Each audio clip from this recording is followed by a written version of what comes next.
Selamat pagi, selamat siang, selamat sore, dan selamat malam tergantung kapan Anda menonton acara ini. Selamat datang di Mojok Mentok, sebuah acara yang akan merangkum berita yang terjadi selama sepekan terakhir. Tentu saja dibawakan secara cerdas, tangkas, dan terengginas oleh saya sendiri, Agus Mulyadi, sebagai host yang akan menemani Anda dengan tak dong tak dung dung dut.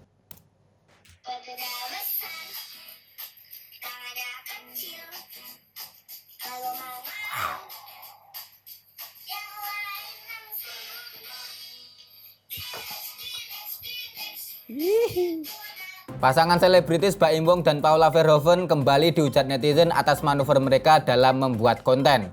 Mereka menjadi bulan-bulanan di media sosial karena membuat konten video prank yang berhubungan dengan pelaporan kasus KDRT. Video berjudul Baim KDRT Paula Jalani Visum nonton sebelum video ini di take down yang sempat diunggah di channel Baim Paula tersebut merekam adegan Paula saat membuat laporan ke kantor polisi sebagai korban KDRT. Paula masuk ke kantor polisi dengan kamera tersembunyi untuk merekam reaksi petugas kepolisian saat menerima laporan terkait KDRT. Di akhir video, Baim menjelaskan bahwa apa yang ia dan istrinya lakukan hanyalah bagian dari konten video untuk mengetahui proses hukum terkait kasus KDRT. Atas video tersebut, Baim dan Paula pun langsung dibanjiri komentar-komentar menghujat. Apa yang dilakukan oleh Baim Wong dinilai tidak pantas sebab kasus KDRT adalah kasus yang serius dan tidak layak dibuat sekadar guyonan atau konten prank. Aduh, Mas Baim lagi, Mbak Paula lagi. Ya, kemarin bikin heboh karena hak cipta nama Citayam Fashion Week ya. Sekarang bikin heboh lagi karena bikin video prank KDRT. Aduh, memang Mas Baim dan Mbak Paula ini kelihatannya fetisnya itu bikin mangkel netizen kok ya. Asam lambung naik kalau sehari saja nggak dapat hujatan dari netizen. Sudah tahu netizen itu nggak suka sama video-video prank. Ini malah bikin video prank ya. Kontennya soal KDRT lagi, parahnya double pak. Atta Halilintar saja ya, yang dulu jadi pangeran prank ya. Yang nyaris seluruh aliran darahnya itu dialiri oleh arus prank. Sekarang sudah mulai berhenti loh bikin konten prank loh. Lah ini Mas Baim dan Mbak Paula kok masih saja bikin video prank loh. Ini sudah mau Pilpres 2024 loh. Mosok ya masih bikin konten prank-prankan. Kalau memang mau membangkitkan lagi tren video-video jadul, mbok ya jangan nanggung. Sekalian tuh bikin video ikan pari terus kasih judul Tempeleng bapak dan ibunya karena tidak dibelikan motor Aerox, seorang anak dikutuk jadi ikan. Sekalian jangan tanggung-tanggung. Dengan tak dong tak deng 4 kemenangan beruntun yang diraih oleh Manchester United di Premier League akhirnya harus ternoda oleh kekalahan dari rival satu kota Manchester City setelah dalam laga derby pada Minggu 2 Oktober 2022 lalu MU dipecundangi City 6-3. Dalam pertandingan yang dihelat di kandang Manchester City tersebut, striker Erling Haaland tampil kesetanan dengan mencetak 3 gol dan 2 assist yang turut membantu City menghempaskan MU. Dalam pertandingan babak pertama, Manchester City tampil sangat mendominasi dan berhasil menyelesaikan babak pertama dengan skor telak 4-0. Beruntung permainan City mulai melemah di babak kedua dan membuat MU bisa mencetak 3 gol yang membuat kekalahan mereka tidak makin mengenaskan.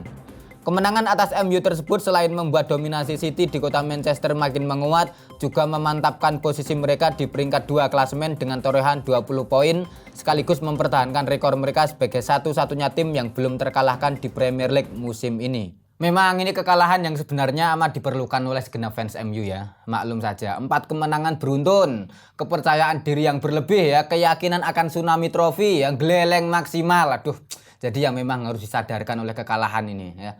Tsunami ya, wesi, tapi ya nggak sekarang juga ya. Nunggu tahun depan atau tahun depannya lagi ya. Jangan ujuk-ujuk lah. Itulah kenapa kekalahan lawan City kemarin adalah kekalahan yang ya harus disyukuri lah ya. Ingat, fan MU ini kalau sudah kemaki setelah timnya menang ya, bahkan walau menangnya cuma 1-0, tapi sombongnya ngalahin Fir'aun pak ya. Makanya harus ditegur ya, biar gak takabur ya, dibikin kalah sama tetangga dekat ya. Bahkan sempat dicukur 4-0 lagi di babak pertama ya. Coba kalau kemarin MU itu menang lawan City ya, apa nggak petentang-petenteng itu fans MU ya. Kemana-mana tiap ketemu orang langsung tepuk dada sambil bilang, MU bos, senggol bos, MU bos, senggol bos. Modiar gue. Dengan tak dong tak deng Partai Nasdem secara resmi mendeklarasikan Anies Baswedan sebagai calon presiden untuk pemilu 2024. Deklarasi tersebut dilakukan di kantor DPP Nasdem di Gondangdia, Jakarta Pusat pada Senin 3 Oktober 2022 lalu. Pendeklarasian Anies sebagai capres yang akan diusung Nasdem diumumkan langsung oleh Ketua Umum Nasdem, Surya Paloh. Anies sendiri hadir dalam acara deklarasi tersebut dengan setelan kemeja putih dan jas hitam. Deklarasi itu sekaligus menutup bursa tokoh yang akan diusung oleh Nasdem yang sebelumnya melibatkan nama Gubernur Jawa Tengah Ganjar Pranowo dan Panglima TNI Jenderal Andika Perkasa. Untuk memuluskan langkahnya mengusung Anies Baswedan sebagai capres di Pilpres 2024 nanti, Nasdem diketahui akan mulai membangun komunikasi politik dengan partai lain. Dua partai yang dianggap paling potensial untuk ikut mengusung Anies sebagai capres di Pilpres 2024 adalah PKS dan Partai Demokrat. Ya, terkait dengan deklarasi Partai Nasdem yang mengusung Anies Baswedan sebagai capres di Pilpres 2024 nanti, kami sudah menghadirkan narasumber yang tentu saja kompeten untuk membahasnya. Siapa dia? Ya, Mas Prayit ya. Halo, selamat pagi, selamat siang, selamat sore, dan selamat malam Mas Prayit. Kabar baik ya? Alhamdulillah. Mas, itu kan tadi sudah ada tuh berita deklarasi Anies Baswedan mau dicalonkan oleh Partai Nasdem untuk jadi capres di Pilpres 2024 ya. Tanggapan panjenengan gimana Mas? Ya, sebentar, jenengan tuh posisinya sebagai apa Mas? Oh, tukang gesut sablon. Oh, untuk spesialis pemilu. Oke, siap. Pendapat panjenengan gimana Mas? Oh, seneng ya. Oh, pokoknya semakin dini orang-orang atau partai-partai itu mendeklarasikan capresnya semakin masuk gitu ya, karena sudah bisa persiapan orderan gitu ya. Oh, siap. Cetakan berarti banter Mas biasanya Mas. Itu kan 2024, ini masih 2022. Oh, biasanya justru 1,5 tahun sebelumnya itu harus sudah mulai rame gitu ya. Oh, mantep. Harusnya bagaimana tuh? Oh, harusnya semua partai itu sekarang sudah mulai mencalonkan gitu ya, biar jelas siapa calonnya, biar panjenengan bisa mulai bekerja ngesuti kaos gitu ya. Oke, siap. Oh, berarti ini sudah Nasdem tuh mengusung Anies, semoga besok yang lain nyusul Mas ya. Mantap. Oh, pemilu itu memang bajingan tapi tidak dengan bisnis kaosnya gitu ya. Mantap Mas. Oke, jenengan bener-bener oportunis sekali ya, cupang-cupang yang oportunis ya. Siap, terima kasih Mas.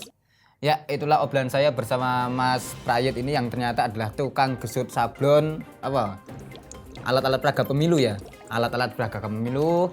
Obrolan saya barusan dengan Mas Prayit sekaligus mengakhiri perjumpaan Mojok Mentok episode kali ini. Sampai jumpa di episode Mojok Mentok berikutnya, tentu saja dengan narasumber yang jauh lebih kompeten dan jauh lebih terpercaya. Sampai jumpa. Pak, gue capres ngono iki gesut ki ngono iki nek umpama kalah ndak ya tetep bayar ngono ya. Oh, yang bayar, tetapi perengat-perengut lem bayar ya. Oh, kampleng yo ae nek ora prengas-prenges. Pas mesen prengas-prenges, pas bayar perengat-perengut ngono ki. Siap, politisi cen kudu dingonoke, Pak. Siap, masuk. Ya, muga-muga kaos rame, banner rame, kartu nama rame ya, Mas Raid. Siap.